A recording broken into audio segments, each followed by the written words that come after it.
Well, welcome back to Cool Times Podcast where we talk all things cool. about the cold storage and construction industry. Joining us today is a very good friend of ours and man, the coolest hair in the industry, hands down. Our boy Sean Gilbert from Saxum, man. How you doing, bud? I'm doing great. It was a prerequisite at Saxum for a while that you had to have long hair. My partner Anthony's got hair longer than I do, but his is a lot brighter than mine. Anthony has some great He hair, by does the have way. good hair. Anthony has great hair.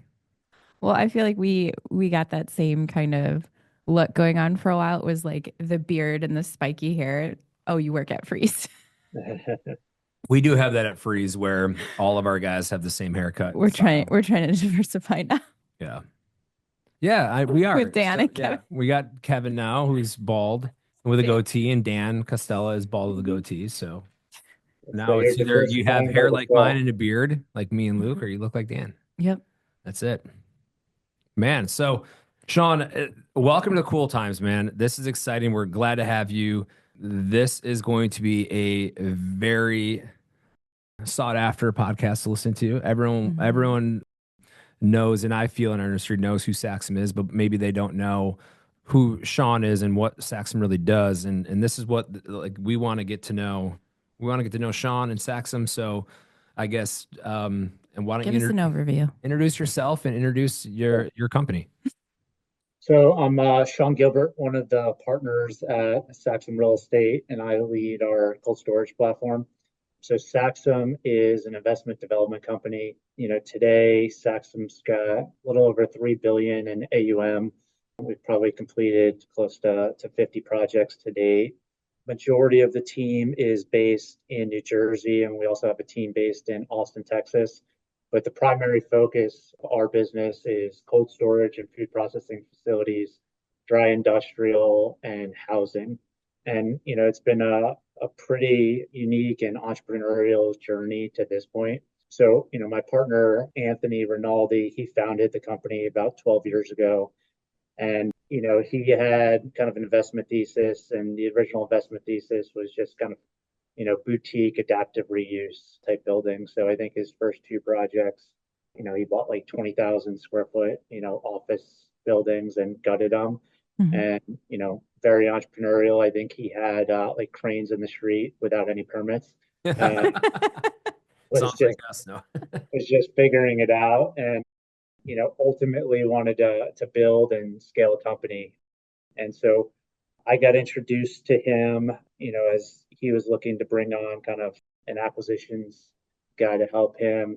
And then our other partner at the time, Chad DeBolt, we got introduced to, and this was about 10 years ago. And we came together to kind of build off of Anthony's original thesis. And when we came together, we decided to raise a fund. And none of us had came from any type of background like that, any type of family money or anything like that. And so, essentially called every rich guy we knew for a year, and, ultimately, raised some money and, followed up on Anthony's original strategy. I was pretty young at the time. I look at back, I was, I think, 26 years old. And, Wow.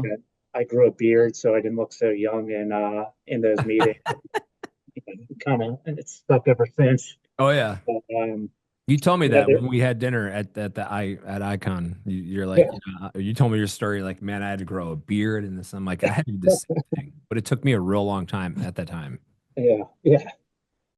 So, what originally we're doing was, we were based in New Jersey, and, there's a lot of transit-oriented towns in New Jersey that sat on train lines to go into Manhattan. And so a lot of these towns had, restaurants, shops, and bars and main streets. And what we were doing is going in, buying old 20,000, square foot buildings, old bank buildings. And our tagline was bringing Soho to the suburbs. And we built out, office space, which was kind of, brick and glass offices, dropped up ductwork ceilings. And, the thought process, that type of design worked for any company, right? Whether you're a finance Mhm. company, marketing Mhm. company, what have you.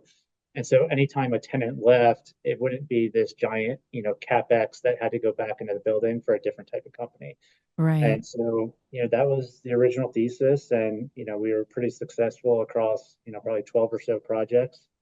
And then we really wanted to scale a development company, which, a lot of developers don't have that mindset, right? Mhm. A lot of developers are like, oh, we just did, these projects with a three-man team, let's keep doing that and, taking all the fees and, the profits for ourselves, which we had, focus and goals on really scaling the company. And so, the next niche we got into was something called Opportunity Zones, which was kind of a government program that came out. And, we jumped on that. And, we were the third OZ fund to launch in the entire country. Wow. And so, that took us out of New Jersey. And, we started doing projects in other states like Texas, where you guys are. And, quickly realized if we wanted to scale a development company, we had to focus outside of New Jersey. And, so we landed in Texas and, I think our first project in Texas, we had approvals and we're breaking ground within 6 months. Mayor came out and said, God bless Saxum Real Estate for, coming here and bringing jobs to our town. That would never happen in New Jersey. It would have taken us 6 years instead of 6 months to get those same approvals. Yeah. And so, God bless. God bless Texas. God bless Texas, yeah. And so, we really started taking more of a national focus, with the company and, continued to build. And, we had done every asset class. So we've done medical office, we've done retail, we own a hotel. And, the last 5, 6 years really been focused on, simplicity with scale, right? So, what are we good at? We're good at cold storage. We're good at industrial, which is very similar and we're good at housing. And so we've now kind of verticalized the firm with teams within each of those sectors. And what that's really allowed us to do is go after bigger deals with kind of a very narrow focus within those. And so cold storage was something after the opportunity zone investment thesis we had that we spent a while really researching, getting smart, analyzing the asset class before we jumped into it. And, I think we jumped into cold storage, probably around 2019, 2020 Sure. was right around, that first project. And, at the time, there had been only one other spec deal built in US history. And when I say spec, cold storage building built without a tenant. Sure. And we were the second one, which is pretty crazy because, other asset classes, most of what you're doing is building spec, right? Dry industrial, you're building up warehouses and then you're leasing. That doesn't happen in cold storage and didn't happen until recently. And, we were the second ones in US history. And, we started developing that project. And, one of the unique things that we saw was, we were expecting a lot of the tenant demand on that project to come from direct users, so not from 3PLs and PRWs. So, we were expecting grocers and direct food companies and the like. But most of the interest was actually coming from PRWs and 3PLs, which forced us to, really study why that was happening. And, if you look at it, if you're a user on the dry industrial side, right? You want to go expand into Texas, Chicago, what have you. Well, everyone's building spec buildings, so you can just go there and lease a building and expand in that market. Well, in cold storage, no one was really building spec, so you can't, go and scale that way. So then what's your alternative if you're one of those companies? Well, you can go build a building yourself, but you're not a real estate developer. So that's not your prime expertise. Or you can go find a developer to go do it for you, but it's very capitally intensive to go Yeah. put up a cold storage building, even if somebody else builds it for you. So, we thought that there was an opportunity there to kind of pair real estate with an opco and help scale that way. Because, the other thing, if you look at, kind of the opco side of the business, the lineages, the Americolds, right? They scale by acquiring other companies. And when you acquire other companies, you're acquiring their real estate, which, in this country is very dated and old. I think the average age of a cold storage facility is 45 years old, right? Wow. Yeah. And so, you're missing kind of that class A, brand new efficient building. And so, we wanted to pair with an operator only build brand new class A facilities.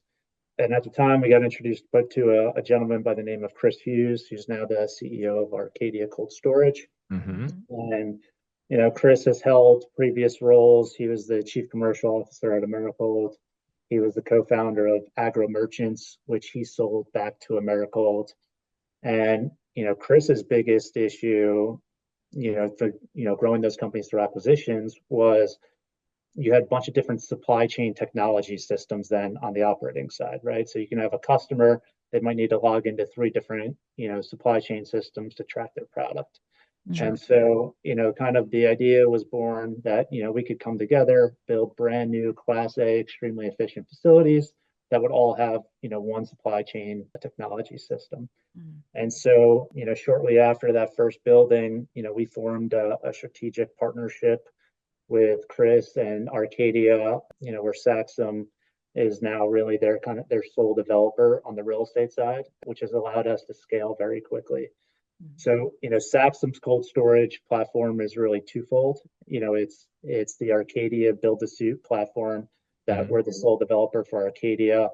And then the other part of the business is where we build spec and we do build to suits for, other cold storage companies as well as food processing companies as well.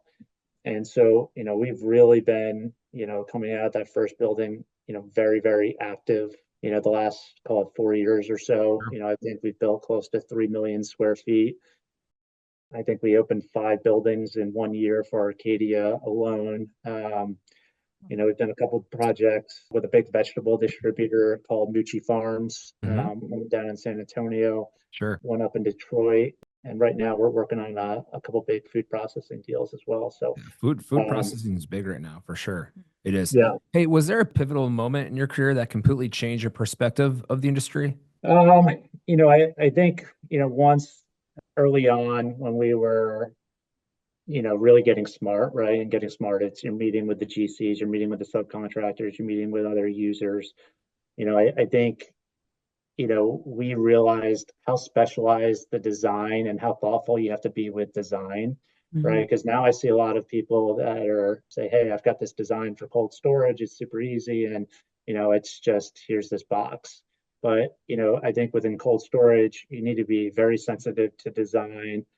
One, for reusability. That's what we're most sensitive to, right? If we're building for a user, that user blows out. Well, now is that building so specialized that only another 3PL, PRW can come in, or can a grocer come in, other direct user come in, and how do you design, around Mm-hmm. that? And the other thing, it's market specific too, right? So like, port markets, you're going to want a bigger dock to help with staging and Sure. trade for the port. And, we've seen so many poorly designed buildings just from the little thing like that, just the dock width, like instead of a 50-foot dock, you got the 60, 70. It's so much more efficient for that user. So I think that's one of the things early on in the industry, if we were going to, be successful, that, we had to prioritize. And then I'll say the other, interesting one that I haven't seen across our other real estate asset classes that we've done is all the events. Everyone brings their wives, which was I thought pretty funny up front. I told my wife about it, and, she didn't even believe me. But yeah, that's cool to see, and it just kind of goes to how small and tight knit this industry is, and even when we do stuff with folks outside of the conferences, guys still bring their wives. We just went to a football game, national championship game with Matt Hirsch. Matt brought his wife. Sure. Uh, Sure. was going out to dinner with Scott Griffin, and drank wine, and his wife's there, and it's just a great time, and you get to really know people. And Scott knows some good wine. He sure does. He does. That was an interesting dinner. I think it took like 3 hours to get our food. So by the time food came, I think people were, passed out from all the wine, sleeping at the table. Did you guys drink the Saxum wine? There is a Saxon vineyard, and it actually got a couple of those wines got rated, I think, top 100 There or is. So We yeah. were on their wait list for like 7 years. That is my favorite. Just so you know, Saxum wine is out of Paso Robles, and we go there every year. And Saxum is my favorite wine. It's a 7-year wait list for their wine wow. club. Mm. And we finally got in, and I remember sending Scott because he loves red wine. I sent him a bottle of Saxum, and he got it. And he's like, "Oh, this is cool." And like he saw the name, he's like, Saxon is a good client of mine. Maybe I'll give it to them. I'm like, whoa, whoa, whoa, whoa, pump the brakes here, buddy. Maybe have it with them. Don't give it to them. It's really good. I want you to drink it. Yeah. Well, he definitely brought his own wine from the Of course. Griffin private collection. So it was a fun night. Yeah, no, that's good. I love that. I love that. Okay, so Saxum came into cold storage. You guys saw an opportunity there. I guess to walk us through a little bit of like, is there a cool story behind that? Like besides the opportunity, like why stay? Like I know you said something about the relationships that you see around. Maybe that has something to do with it, but do you have a cool story about kind of heading up this cold division for Saxum?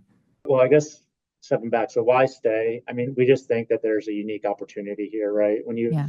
I've toured so many cold storage facilities now over the last half a dozen years, and most of them will walk away of like, this is disgusting. How is my food being shipped and processed through this facility? Hmm. So, besides the investment opportunity and opportunity to make money, I Hmm. actually think it's just critical for the country's infrastructure Yeah. to improve our, cold storage and food processing facilities.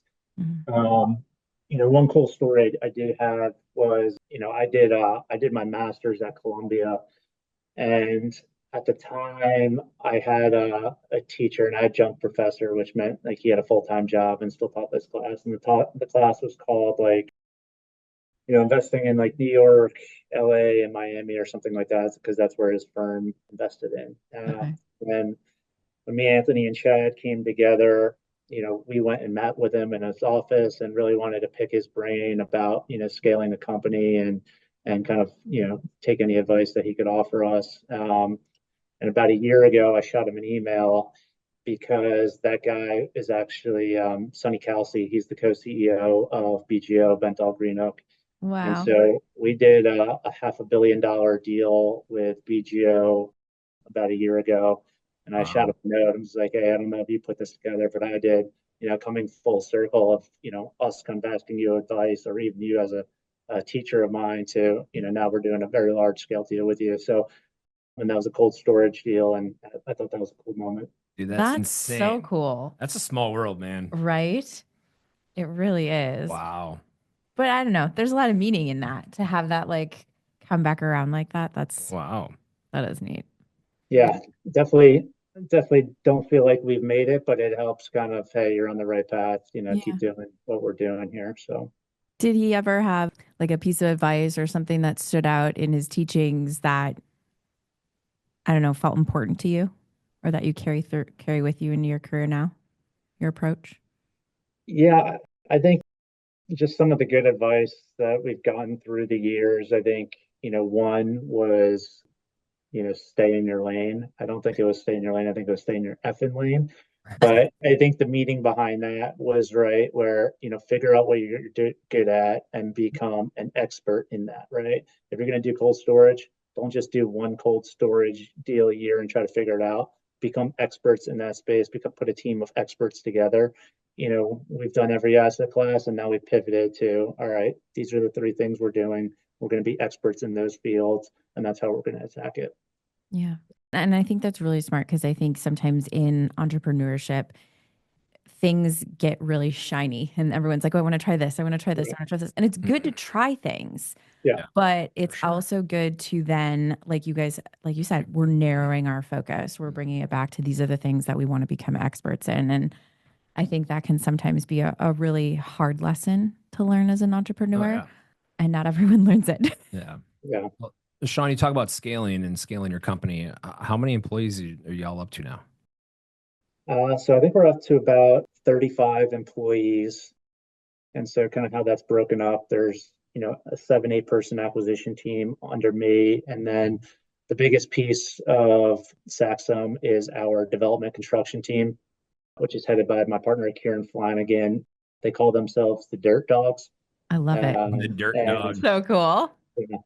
And so, That's I think one of the things that sets us apart is, a lot of development teams have what they call development managers, right? But, those development managers are just riding the GCs, but like, most of those, development managers haven't spent time as supers and don't know how to actually build a building, where as our team could actually build the buildings ourselves. We don't do it to offset risk with, obviously the GCs, but, I think that is a unique component of our team that, just how kind of, specialized some of these folks are that I get to Yeah. work with. This is the easiest podcast I've ever had to have because he keeps answering all my questions before I ask him the question.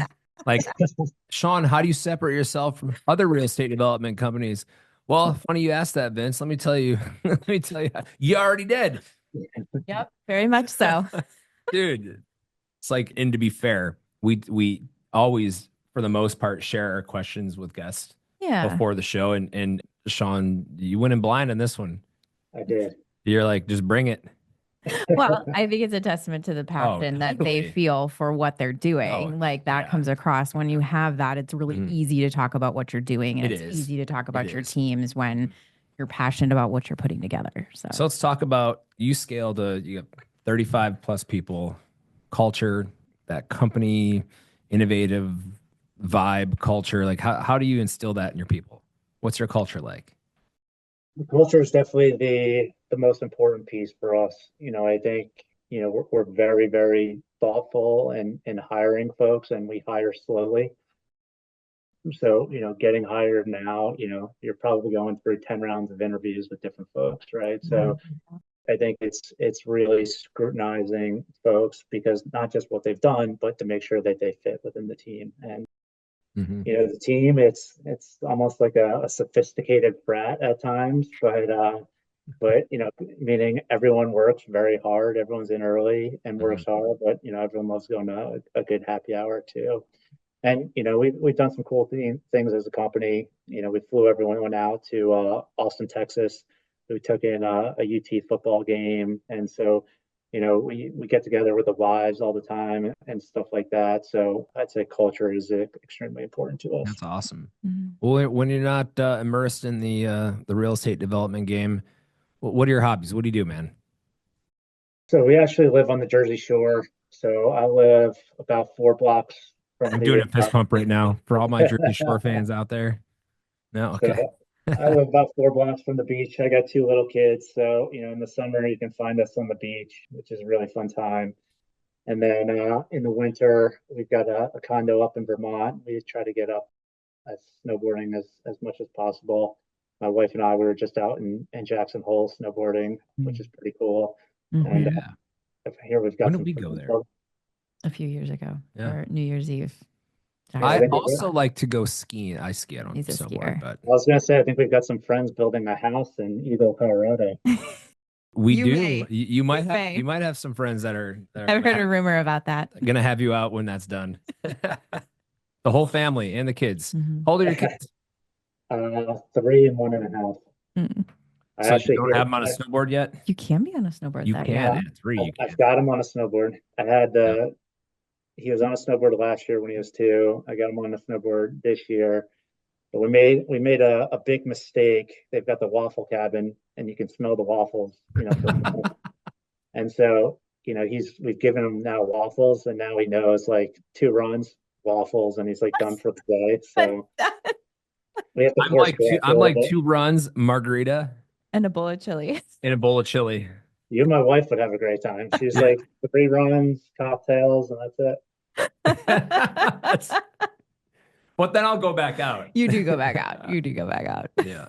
So funny. Uh, I think that's some of the most fun though, when you're in the mountain, it's snowing, or just you're in the mountains and you go to like a little log cabin on the mountain and have a cocktail and bowl of chili, another cocktail. I don't know. It's so Well, you relaxing feel to like you me. deserve it after you work the legs skiing all morning. You feel like it's well deserved. Yeah, yeah, absolutely. absolutely. Something like that. Yeah. I Uh, dig that. That's so cool. yeah, I very like neat. that. I feel like not only has cold storage been like changing a lot, there's lots of changes. Real estate changes a lot. How how do you guys stay on top of an industry that's constantly changing? Are there like specific resources you look at? Are there specific books you read? Like how do you stay on top of everything that changes so quickly? Yeah, it's a good question. especially in cold storage, right? I Mhm. think, you had an asset class, nobody was building speculative cold storage. Then you had a lot of people building speculative cold storage, and now that's pulled back, and that's Yes. all happened within a 5-year period. And so, I think for us, it's getting in front of people and going meeting people and seeing what they're, seeing in real time, right? Because, you read a story and, it's kind of, maybe half the truth or a rosy picture of the truth, right? Like, Mhm. hey, cold storage demand is going bonkers. Cold storage is great. Everything is so great. You need to have those direct conversations and really find, what is everybody seeing? What's the operator seeing, right? What's the contractor seeing? What's the subcontractor seeing? And so I think that's really important for us. One big thing that we're focused on, right now as a company is, how is technology going to play a role for us in the next 5 years, right? Yeah. Obviously you've seen ChatGPT and all these open AI softwares. And so how can we utilize that to put us in the best position, put our customers, tenants in the best position? So, coming into 2025, that's a big focus for us and kind of getting smart on some of that stuff right now. Mhm. Mhm. Definitely. I feel like it can be really overwhelming. So to actually like Yeah. dedicate the time Oh, yeah. to understanding how to utilize these tools and what they can do, it's so important. It's just finding the time or the right people. Absolutely. That's so funny you say that because I literally, my next question, how has technology reshaped the way you approach deals and client relationships at Saxum? Mm. Sean, you read my mind. Technology is Yeah. crazy, man. I mean, think about this. It's like well, your world's different than our world. We still do the same thing, but different, right? Yeah. So, I So, mean, yeah. one way we found it as a resource, right, is, it's got a lot of market data, right? So, if we're going into, a market, let's just say Jacksonville, right? To get all that market data on Jacksonville, you're going to 10, 12 different resources. Now you can kind of go into Chat GPT. Hey, can you give me all the latest statistics, TEU volume, all of this from the Port of Jacksonville? Can you give me all the demographic trends? And it's kind of like a centralized resource, for that. It's So incredible how you can just put all your thoughts into that machine. It starts to learn about you and how you like to speak and Your your tone of thoughts and your voice, tone your of point of voice, view. everything. You can literally teach it your mannerisms. And it yeah, will like, and when you ask it a question, it'll like, it's kind of scary. yeah, It's it is. great and scary. It's great and scary. Yeah. Do you have like because obviously you're young like us. I'm just kidding. Oh, that's I'm cute. just kidding. Um, and successful. Do you have any like personal quotes that you just live by? Any books that you just absolutely love? Podcasts. Leadership or business podcasts? Like, tell me a little bit about what energizes you on that. Yeah, so I like to read. I have to read a hard copy of a book. I can't do like the audiobooks. Hmm. So, and it's all nonfiction. So right now I'm reading a book called The Four Agreements. I think it's like 30 years old, and where I heard about it was Jake Burton, who's the old CEO of Burton Snowboards. His wife was on a podcast and said he literally lived by this book. But I think the four agreements are: be impeccable with your word, don't take anything personally, do not make assumptions, and always do your best. It's a pretty quick read, so that's one I'm doing right now. My favorite podcast is the Cool Times podcast. No, come on Obviously. now. We'll Yeah. Venmo you later. Wait a minute. Wait a minute. Where's my party horn? Okay.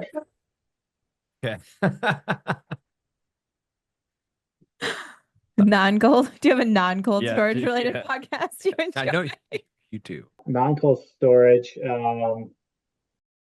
I like the How I Built This podcast. Mm-hmm. I That like is that one that is too. cool. That's a great podcast. It's always good for a nice road trip. So Yep, Mhm. absolutely. And let's talk a little bit about Icon Cold. Yes. You and I are on a forum together. Do you have any insights on or opinions of that? I mean, it's 2 years old now, right? Year three is this year in Phoenix, that's Scottsdale. right. Mhm. Yep. Yep, yep. So Icon Cold. Tell us a little bit about Icon Cold for the our listeners that might not know what that little gathering is all about. Sure. So I'm the co-chairman of the Icon Cold conference. And so if you're not familiar with the Icon conferences, the Icon conferences are the big dry industrial warehouse conferences. There's one in New Jersey and then one on the West Coast every year, and it's thousands of people, really well attended.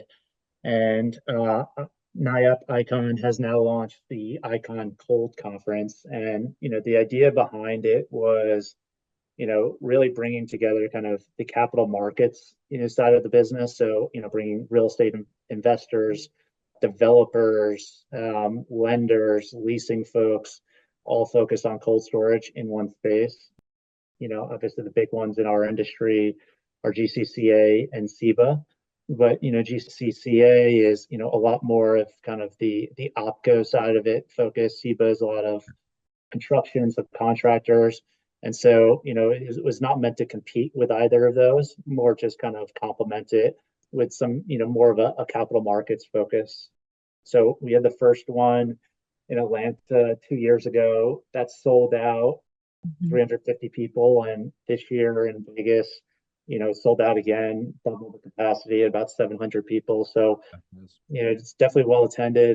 I think it's resonating well within the industry, and we're learning, right? It's only Mhm. been 2 years, and so I think what you'll see this year in Phoenix is diving into kind of more of the niches within cold storage. I think the last 2 years it's been kind of the 10,000 foot view, Mhm. and now it's some smaller panel discussions with some more niche focuses within the industry. Were you two, because you guys were kind of part of this, like this founding of this conference, were you guys surprised by the turnout, surprised by the response that you guys got from Icon, the original and this past year in Vegas? I think this past year I was surprised. Yeah, I think 100% year over year growth was definitely something that surprised me. And I think it's kind of a reflection of the industry too, where you've got a lot of new entrants coming into the space. And so, they're trying to find resources where they can educate themselves as well. So, um, I think it's been great so far, and it's only going to get better. yeah. Yeah, What do you think? it Because you, yeah, it was pretty incredible. The turnout was incredible, and Vegas is always a spot that everybody wants to go to. for Anytime you have a 48 conference hours. at Yeah. Vegas, I know, right? For 48 hours. I like how quick that conference is, Hmm. but last year I almost felt that it was maybe too quick. That was a long day in Vegas, right? Yeah. Like that was a very exhausting because they basically do the entire conference in a day. Yes, It's like it's exhausting. good It's because you get good. in and out, but People it's like the in and also out. a lot of information Hmm.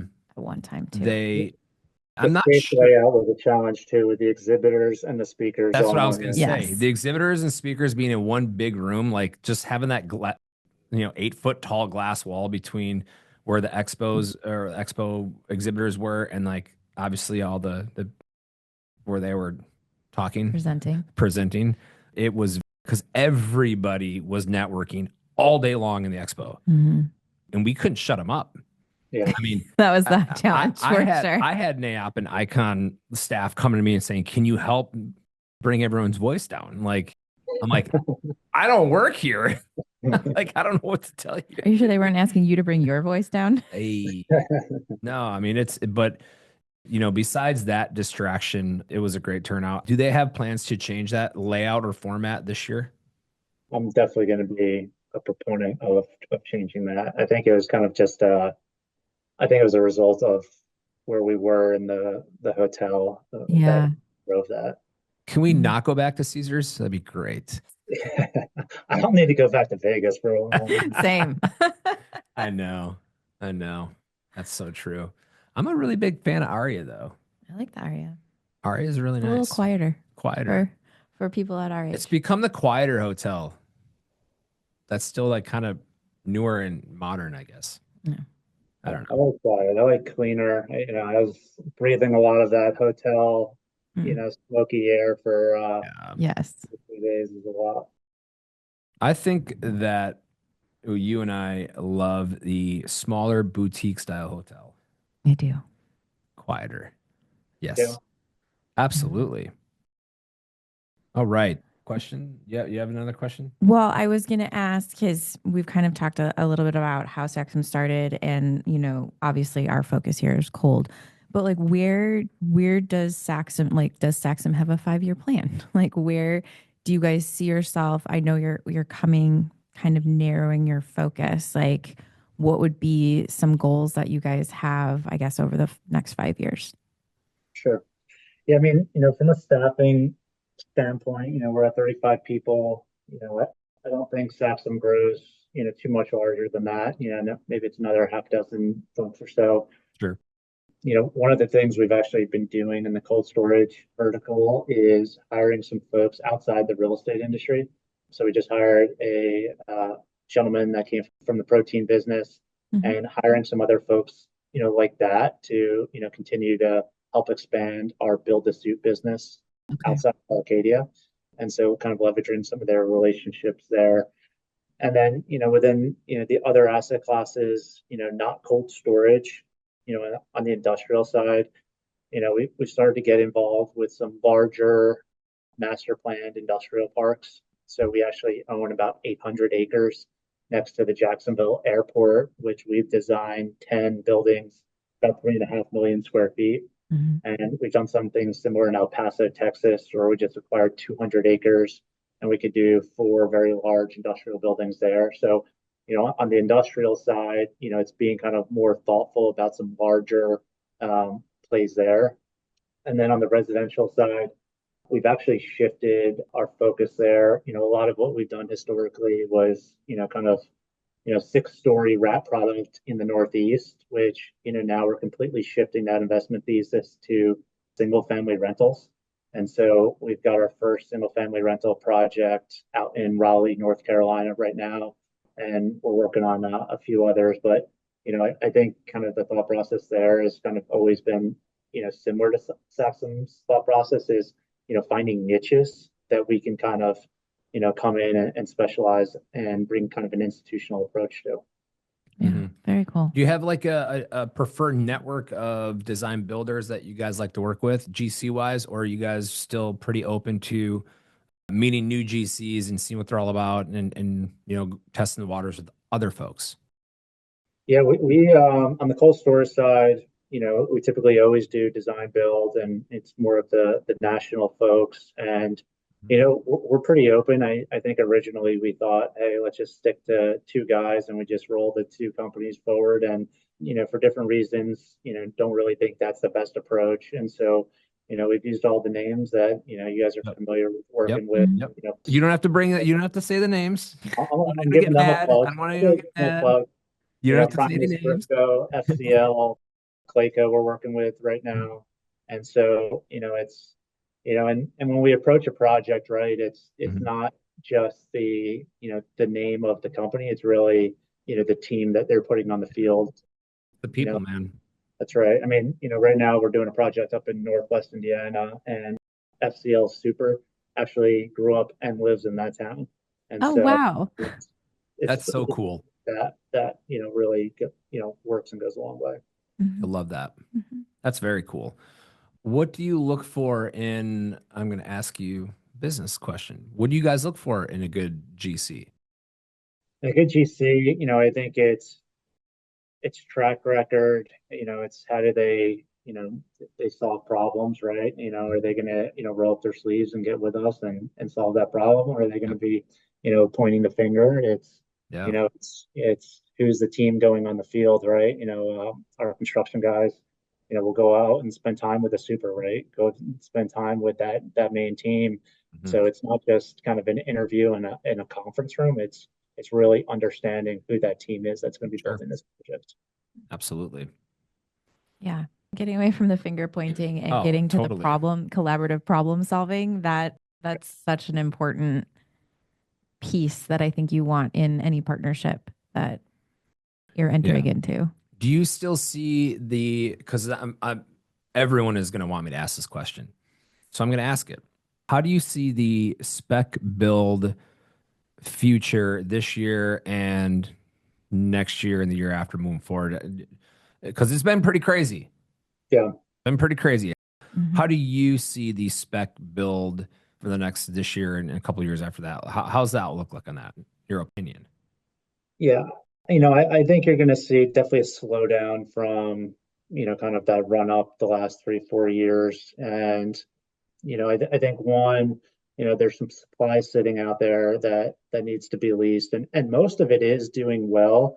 I think, if you just isolate it to markets, I think, Dallas is one where is supply just because you had a lot built there at once Mhm. and it never really got absorbed. And then a lot of the supply sitting out there, like a lot of it's kind of head scratchers to us on kind of, why those locations and, even like a market we would understand, but then that location within a market. So, a lot of that supply sitting out there, some of it, we don't really think is reflective of, spec and cold versus kind of a specific location. I think you're going to see some of the folks kind of slow down on the spec side, and someone like us, just because our build to suit business is picking up so much with different clients that have requirements and needs, and a lot of our focus is kind of shifting to working with them versus kind of our thoughts on spec in general.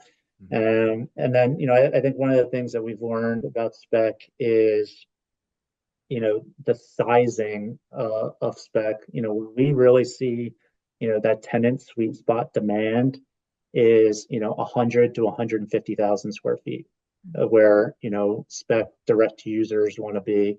A lot of the spec buildings getting built, they're 300,000 square feet plus. But if you don't break up that building, most of the time the only tenants that could really make that work are 3PLs, PRWs, right? And many 3PL PRWs, they either have strategic relationships like an Arcadia Saxum situation, or a lot of them want to develop their own buildings anyway. So, I think it's being thoughtful about, the sizing. If you are going to build spec, what is that size that you're going to build it at? For sure. Mhm. Well, that's But a good are you answer. still seeing, because we've read a lot of articles, and again, take it how you want, but do you still see a lot of growth? Because that's what's being projected, that there's still a lot of growth coming for cold storage in general. Are you guys still seeing that on the real estate side? Yeah, absolutely. I think it's been a tough couple of years, but it hasn't been cold storage related, right? Like, Hmm. the last 4 years, construction costs have risen, Yes. 50%. And, the debt capital markets completely blew out, leading to a Mhm. lot of volatility and, equity and debt sitting on the sidelines, right? So, that's kind of been a very difficult point that all of us has kind of been working and fighting through the last 3 years. I think now you're starting to see some stability in the debt markets. We're starting to see a lot of our equity partners, looking to put out money and do deals. So, I think across all asset classes, you're really going to see kind of an uptick in development the next 12, 24 months. And, a lot of our food clients, what we saw was their space planning needs were essentially on hold, right? Just because of all this volatility, especially going into an election year. Hmm. So, there was a lot of groups and a lot of food users doing, internal studies of, their supply chain, where do they want to be next? And, a lot of that stuff was essentially halted. And now we're seeing, the results of those studies or groups continuing those studies and, now starting to put plans into place of action on their expansions. Awesome. Do you have advice for any young buck up and comer who goes to SIBA, GCCA, or Icon and isn't in the industry yet, but is thinking about getting in the industry? What advice would you give this guy or gal? If you're going to go to a conference, I would recommend, reaching out to folks ahead of time and, trying to schedule, hey, let's go meet you mind sitting with me for 20 minutes? Let's go meet for a coffee. Let's go meet for a beer. Let's just go sit and chat. And this way you're going into the conference and you've got, 10 to 12 meetings already, booked up on your Sure. calendar because it can be overwhelming. You get to GCCA, everyone knows each other. You don't know anyone, Hmm. how you can infiltrate that conversation. So, I think just kind of reaching out to folks and trying to set up some meetings and events is always really helpful. Mhm. Yeah. Nice. I like that. Where can our listeners kind of follow along with what Saxum's doing? Do you guys have a website? Are you on the socials? Where can they see what you guys are working on? Yeah, www.saxumre.com. And then, we've got a LinkedIn page, Saxum Real Estate, which is definitely pretty active, giving construction progress and new deal updates. And then, feel free to reach out to me as well. Just my name, S. Gilbert at saxumre.com. I like it. I like it. Well, Sean, anything you want to add before I get in and bombard you with some this or that fun questions and the show? Anything you want to add No, to the listeners at all for the podcast? no, I just want to thank you guys. I mean, what you guys are doing is awesome. It's great seeing you guys at all these, different events and just getting to hang with you guys. I think you guys are marketing geniuses when everything you guys do. So I've really enjoyed getting to know both of you guys the last few years. Same, my brother. Same. Hey, Thank you right for your back at you, time. man. Aw. Now you got to watch now you got to watch the YouTube video so you can see our gestures and what we're doing. This episode is brought to you by Seneca Holdings, the industry leader in specialty door solutions for cold storage and beyond. From innovative designs to unmatched reliability, Seneca provides the solutions your facility demands. Seneca Holdings, opening doors to smarter solutions. This episode is brought to you by Versafoam. Versafoam is your trusted solution for high-performance spray foam in cold storage construction. Easy to apply, built to perform in the harshest environments, and energy efficient. Versafoam. Spray it, don't pay it. Yeah. Also, for the listeners, please go check out our YouTube. Yes. You can watch these videos, hit the red subscribe button. All that stuff helps get this show out to the industry. And we have 3,000 plus people in this industry that shockingly listen to our show. So we thank you guys. Yes, thank you. We meet a lot of different people in different market segments, and I think the most surreal moment that we've ever had was at the last SIBA conference where we had folks walk up to us and be like, "You guys are the podcast people," and I'm like. And it's so cool because we get to meet meet so people, many which is different people and really fun. learn about their businesses, whether it's, they're a roofing contractor, they do concrete floors, or they sell this niche door and that does a special thing. It's so cool. But Well, yeah, it's cool because it's everything comes together on these buildings. Like everyone plays a role, and it's cool to Totally. meet the people behind some of those. but having a guy like you, Sean, on the show is it's a blessing for us because of your knowledge and what you guys are doing to the industry and for the industry. And I've been doing this since 2005, and to see folks like you enter the space and you are our people. Like, we love that you are in this space and what you're doing. Your whole team is awesome, by the way. Yeah. Appreciate that. Thank you. You guys got an awesome team. So I'm going to embarrass you now. Okay. I don't really. That's the word. Is it embarrassing? I don't know. Maybe it could be. All right, Sean, if you could teleport anywhere or be invisible for 10 minutes, what would it be? Teleport anywhere. Okay. Dance in the rain or sing in the shower? Sing in the shower. Accidentally send a text to the wrong person or post an embarrassing photo online? Accidentally send the wrong text. If you could only be able to whisper or only be able to shout? Whisper. Wear socks with sandals or Crocs with formal wear? Socks with sandals. Always lose your keys or always forget your phone? Always lose my keys. Ping pong or air hockey? Air hockey. Beachside or poolside? Beach side. Cold drink or cold beer? Cold beer. And last but not least, the new 2025 debate, the best sing-along song of all time, in your opinion, Don't Stop Believin' or Friends in Low Places? I like Friends in Low Places better, so I'm going to go with that. There you go. Good one. You got one. I got one. Got one. I think Don't Stop Believing is probably a better sing-along song because I feel like everyone knows the words, but Don't Stop Believing is, Friends in Low Places. Yeah. Such a good song. Darn right. Darn Mhm. right. Mhm. Well, go ahead. I was just going to say thank you. Thank you Yeah. for your time. Thank you for listening to our podcast. Thanks for being on our Awesome. podcast. Yeah, Thanks this for is what you're fun. doing for our industry. And thanks for your friendship. Sean, you're the best, man. We thank you. Thank you guys so much. I had a ton of fun. And then for all of our listeners out there, we appreciate you. And until next time, y'all, thank you.